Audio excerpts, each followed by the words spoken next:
এরপর যে শ্বশুর বাড়িটাকে আপনার জাহান্নাম বলে মনে হতো, ডিভোর্সের পর দেখবেন বাবার বাড়িটা তার চাইতেও বড় জাহান্নাম মনে হচ্ছে।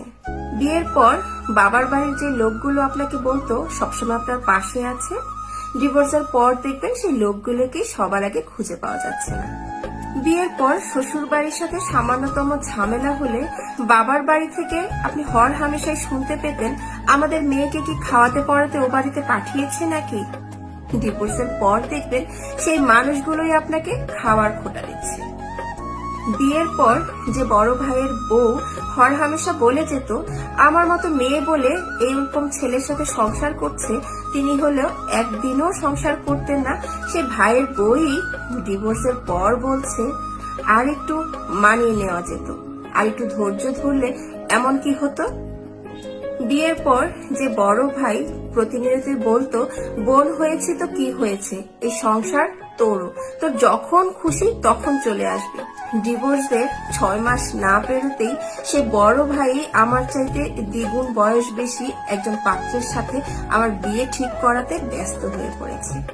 বিয়ের পর যে বান্ধবীগুলো প্রতিনিয়ত বলে উঠতো, আমার পাশে আমার বরকে একেবারেই মানাচ্ছে না, আমার সাথে সে কোনোভাবেই যায় না, ডিভোর্সের পর সেই বান্ধবীগুলোই এখন বলে উঠছে, পুরুষ মানুষের আবার মানানো না মানো কি রে, পুরুষ মানুষের যোগ্যতাটাই আসল।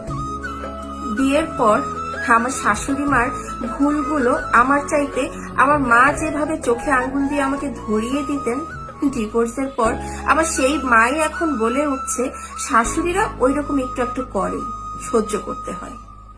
বিয়ের পর শ্বশুর বাড়িতে সামান্যতম ঝামেলা হলে আমার বাবা বলে উঠতেন, আমার একটি মাত্র মেয়ে, সারা জীবন বসিয়ে খাওয়াতে পারবো।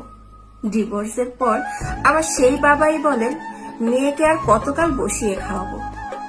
বিয়ের পর আমার যে ছোট বোনই বলে উঠত, দুলাভাই ভীষণ কৃপণ।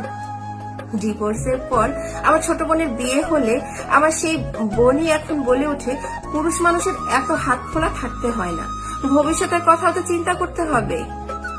বিয়ের পর যে আত্মীয় স্বজনগুলোই বলতো, কেমন ঘরে মেয়েকে বিয়ে দিয়েছো, ওই ঘরে কি সংসার করা যায়। ডিভোর্সের পর সেই আত্মীয় স্বজনগুলোই এখন বলে ওঠে, ঘর যেমনই হোক সংসার করতে পারাটাই আসল, সংসার করতেও যোগ্যতা লাগে।